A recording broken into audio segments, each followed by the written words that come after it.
చిత్తూరు జిల్లా పలమనేరు నియోజకవర్గం గంగవరం మండల పరిధిలోని గుండుగొల్లు పంచాయతీ వినాయకపురం సమీపంలో నిర్మించిన జగనన్న కాలనీ పూర్తిగా పాడైపోయింది. ఎక్కడ చూసినా పాడుబడిన గోడలు, ముళ్లపొదలు దర్శనమిస్తున్నాయి. గ్రామానికి దూరంగా అటవీ ప్రాంతంలో జగనన్న కాలనీ మంజూరు చేయడంతో నివసించడం కష్టంగా మారిందని స్థానిక గ్రామస్తులు చెబుతున్నారు. తమకు కూటమి ప్రభుత్వం అయినా ఆదుకొని ఇళ్ల నిర్మాణాలతో పాటు మౌలిక వసతులు కల్పించాలని వేడుకుంటున్నారు. రెటికా దీనిపై మరింత సమాచారాన్ని మా special correspondent Sivakumar ground report ద్వారా అందిస్తారు. Welcome to YK TV. నేను మీ శివకుమార్. చూసుకున్నట్లయితే గడిచిన ప్రభుత్వం ఏదైతే వైసీపీ ఉందో, వైసీపీ హయాంలో చిత్తూరు జిల్లా పలమనేరు నియోజకవర్గం గంగవరం మండల పరిధిలో ఉన్నటువంటి వినాయకపురం వద్ద దాదాపుగా నిరుపేదలకు 37 గృహాలు అయితే శాంక్షన్ చేయడం జరిగింది. మరి చేసిన తర్వాత పూర్తి స్థాయిలో ఆ గృహాలు కంప్లీట్ అయినాయంటే కంప్లీట్ కాలేదు, నిరుపయోగంగా ఉన్నాయి. దానికి కారణం అసలు ఏంటి? అసలు మొత్తం 37 గృహాలకు సంబంధించి ఇప్పటిదాకా ఎవరు కూడా ఈ గృహాలు వచ్చేసి నివాసం ఉన్నట్లయితే ఇక్కడ కనిపించడం లేదు.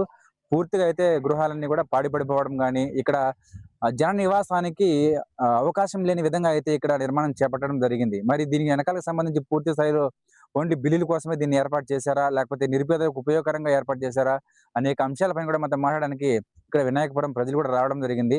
మరి వారి మాటలు తెలుసుకుందాం. ఇక్కడ ఏం జరిగింది, అసలు ఇక్కడ మొత్తం ఎన్ని గృహాలు వచ్చాయి, ఇక్కడ నివాసం ఎందుకు లేరని చెప్పి అనేక అంశాలపైన వాళ్ళతో మాట్లాడే ప్రయత్నం చేస్తాం రండి. ఇదే విషయం పైన మనతో మాట్లాడడానికి గ్రామస్తులు ఉన్నారు. అసలు ఇక్కడ ఈ గృహాలను నిర్మించుకోలేకపోవడానికి కారణం ఏంటి, ఇక్కడ ఏం జరిగింది, అనేక అంశాలపైన గ్రామస్తులతో మాట్లాడే ప్రయత్నం చేస్తాం. అన్న చెప్పండి అన్న, అసలు చూసుకున్నట్లయితే ఇక్కడైతే గృహాలు నిర్మించారు, దాదాపు 37 గృహాలు నిర్మించారని తెలిసింది. మరి పూర్తి స్థాయిలో ఒక ఫ్యామిలీ కూడా ఇప్పుడు దాకా అయితే ఇక్కడ నివాసం ఉండలేదు.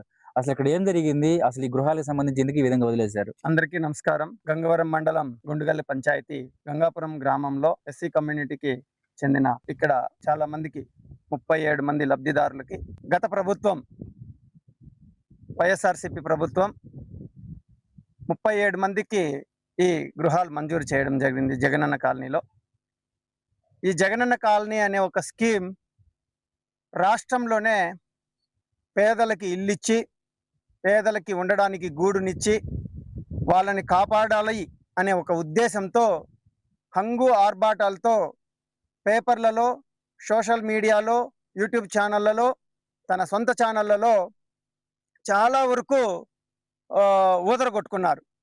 వాస్తవ పరిస్థితి ఏముంది, వాస్తవ పరిస్థితులు ఎలా ఉన్నాయి, నివాస యోగ్యంగా ఉందా, వాళ్ళ పరిస్థితులు ఏమి అని వాళ్ళని అడిగి మనం తెలుసుకున్నట్టయితే ఇక్కడికి ఈ గ్రామానికి, ఈ గ్రామస్తులో ఉన్న ఊరికిను ఇక్కడికి దాదాపు కిలోమీటర్ ఉంటుంది. ఇదంతా కూడా ఒక అటవీ ప్రాంతం, పశువుల మేతబీడు. ఇలాంటి ప్రాంతంలో నివాస యోగ్యం కానటువంటి ఒక ప్రాంతంలో గృహాలు నిర్మించడానికి వాళ్ళు పూనుకున్నారు. అయితే ప్రభుత్వం ఒక స్కీమ్ తెచ్చి రాజకీయంగా లబ్ధి పొందాలని ప్రతి పార్టీ కూడా ప్రయత్నిస్తుంది. అయితే ఆ ప్రయత్నంలో ఫలితం లబ్ధిదారులకు ఎంతవరకు వచ్చింది అనేది కూడా కొంచెం మనం ఆలోచిస్తే బాగుంటుంది. ఈ ఫలితం అనేది ఎంతవరకు వస్తుందో ఈ ప్రాంతాన్ని, ఈ గృహాలని, ఈ కడగాలు వేసిందే పాడుపడిపోయిన ఒక కట్టడాలని చూస్తే మనకు అర్థమవుతుంది. ఈ 37 గృహాలలో, మంజూరైన 37 గృహాలలో ఇంతవరకు ఒక్క గృహంలో కూడా ఒక లబ్ధిదారుడు కూడా కాపురానికి రాలేదు అంటే ఇది ఎలాంటి దీన స్థితిలో ఉందో మనం అర్థం చేసుకోవచ్చు. కానీ ఇక్కడున్న ఈ ఎస్సీ కమ్యూనిటీకి సంబంధించిన దళితులంతా కూడా చాలా మంది సొంతంగా వ్యవసాయం చేసుకోలేని స్థితిలో కూడా కూలికి పోయి, కూలీ చేసి, ఎండనక, వాననక, పగలనక, రేయనక బిడ్డల్ని చదివించుకోవడానికి ప్రతి ఒక్కరు కూలీనాలి చేసి మిగిలించిన డబ్బులు తిండికి సరిపోక, వాళ్ళకి పిల్లలకి చదివించుకోవడానికి సరిపోక ఉన్న కూడబెట్టిన డబ్బుల్ని ఎత్తుకొని వచ్చి అప్పులు చేసి ఈ విధమైనటువంటి పాడుబడిన గోడల్ని మాత్రమే నిర్మించుకోవడానికి ఉపయోగపడే డబ్బుల్ని ఇచ్చి, 1 సెంటు స్థలాన్ని ఇచ్చి ఆ సెంట్లోనే ఇల్లు కట్టుకోవాలంటే అది కూడా అప్పులు చేసి ఈ విధంగా నిర్మించుకున్నారు. అప్పులు పాలైపోయి చూసుకున్నట్లయితే అంటే ప్రభుత్వం తరపు నుంచి ఖచ్చితంగా అంటే వాళ్ళకి బేసిక్ నుంచి గోడల వరకు, మౌల్యం వరకు డబ్బులు ఇస్తుంది కదా. సో దీనికి సంబంధించి ప్రభుత్వం నుంచి డబ్బులు అంతా ఏం రాలేదు. ఇక్కడ ప్రభుత్వం నుండి వచ్చింది కడగాలకే సరిపోతుంది సార్. కడగాల వరకు ఇప్పుడున్న కాస్ట్ కి, ఇప్పుడున్న మెటీరియల్ కాస్ట్ కి, లేబర్ కాస్ట్ కి దాదాపు పునాది వరకు నిర్మించుకోగలరేమో. కానీ ఈ 1 సెంటు స్థలంలో ఏ మాత్రం అది ఇంటికి సరిపోదు. కాబట్టి అది ఆ స్థాయిలోనే నిలిచిపోయాయి. ఓకే. ఆ స్థాయిలో. అంటే చూసుకున్నట్లయితే పూర్తి స్థాయిలో ఎవ్వరు గాని ఇక్కడ గృహాలు నిర్మించుకునే పరిస్థితి మనకు కనిపించలేదు. అంటే పూర్తి స్థాయిగా ఇక్కడ ఉన్నటువంటి పేదలకు సంబంధించి ప్రభుత్వము ఏ విధమైన స్టెప్ తీసుకుంటే బాగుండేది? వాళ్ళు ఎందుకు తీసుకోలేక ఫెయిల్ అయ్యారనుకోవచ్చు?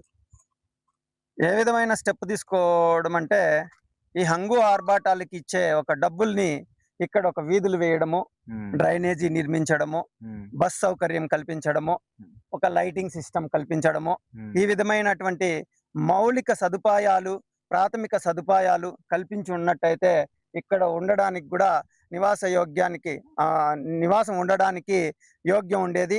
అది ఒక అవకాశం ఉండేది. అలాంటి అవకాశం లేదు కాబట్టి ఇక్కడ ఫెయిల్యూర్ మొత్తం సిస్టమ్ అంతా స్కీమ్ మొత్తం ఫెయిల్యూర్ అయిపోయిందనే మనం చెప్పుకోవచ్చు. ఓకే. అంటే ప్లేస్ చూసిన తరుణంలో ఏదో మీరు చెప్తున్నారు పశువులు మేతబడిన ప్లేస్ సంబంధించి అంటే ఊరు దగ్గరలో వీళ్ళకి ఎటువంటి ప్లేస్‌లంతా ఏం లేవా? లేకపోతే ఇక్కడ ఎందుకు చూజ్ చేసుకున్నారు ఈ ప్లేస్‌ని వీళ్ళు? స్కీమ్ తెచ్చామా, ఆ!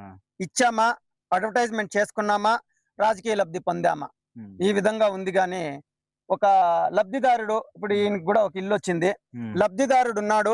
ఆ లబ్ధిదారుడికి పూర్తి స్థాయిలో ఇల్లు నిర్మిద్దాం. హ్మ్. ఇల్లు ఆ ఇంట్లో కాపురం ఉండేటట్టు చేద్దామనే ఒక సదుద్దేశంతో అయితే గత ప్రభుత్వం హ్మ్. చేయలేదు అనేది వీళ్ళని చూస్తే అర్థమవుతుంది. ఈ హ్మ్. పరిస్థితుల్ని, ఈ వాతావరణాన్ని చూస్తే గూడా అర్థమవుతాది. ఓకే. అన్న మీరు చెప్పండి అన్న మీరేం పని చేస్తారు?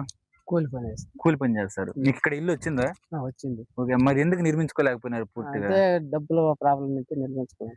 నిర్మించుకోలేదు. హ్మ్. అంటే ప్రభుత్వం నుంచి మీకు బిల్లులు రావడం గాని ఫస్ట్ నుంచి జరిగినాయా? ఒక బిల్లు వచ్చింది పాయాకి గుణావతం వేసినది. హ్మ్. మళ్ళీ నిర్మించుకునే డబ్బులు లేక రాలేదు. ఆపేసి. ఓకే.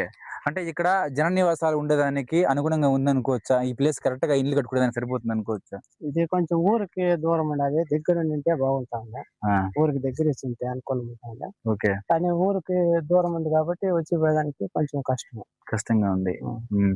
ఇక్కడ మీకు ఇల్లొచ్చిందన్న? మా అమ్మకొచ్చింది. ఇల్లొచ్చింది మీకొచ్చింది. వచ్చింది. మరి మీరెందుకు నిర్మించుకోలేకపోయినారు ఇక్కడ? ఇట్లా డబ్బులు కొంచెం ఇబ్బంది దీనివల్ల హ్మ్. ఓకే. అంటే గవర్నమెంట్ నుంచి మీకు బిల్లులంతా ఏమి బిల్లులు వచ్చినాయి. 3 బిల్లులేమో వచ్చినాయి. హ్మ్. అట్లా అప్పు చేసి మోల్డింగ్ చేసినాము. హ్మ్. ప్లాస్టింగ్ అని చేయలే. హ్మ్. ఓకే.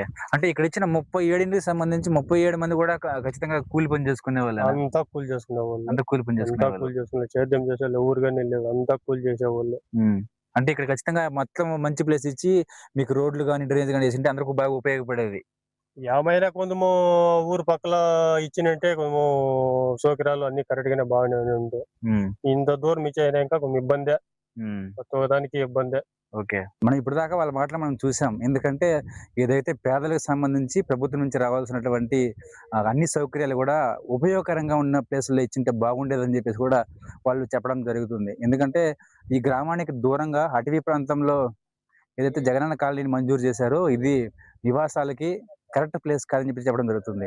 మనం చూసుకోవచ్చు ఎందుకంటే ఇక్కడ రోడ్‌లో గూడా చూసుకున్నట్లయితే పూర్తిగా ఈ వాటర్ నిండిపోయింది. అంటే ఈ సమ్మర్‌లోనే ఈ విధంగా వాటర్ నిండిపోతే రేపు వాళ్ళు ఒకవేళ వర్షాకాలంలో గృహాలు నిర్మించుకుంటే ఏ విధంగా ఉండేదో ఒకసారి ఆలోచించుకోవచ్చు. మరీ ముఖ్యంగా చూసుకున్నట్లయితే ఎక్కడ చూసినా గూడా పాడుబడినటువంటి గోడలు గూడా మనకి ఇక్కడ దర్శనమిస్తున్నాయి.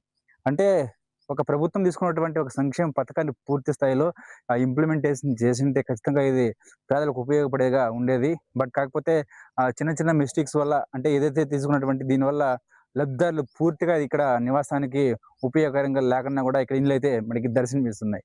మరి ప్రభుత్వం చొరవ తీసుకుంటే గాని పూర్తి స్థాయిలో పేదలకి గృహ నిర్మాణాలు నిర్మించుకోవడానికి గూడా అవకాశం లేదని జెప్పేసి కూడా వాళ్ళ ఆవేదన అయితే వ్యక్తం జేస్తున్నారు.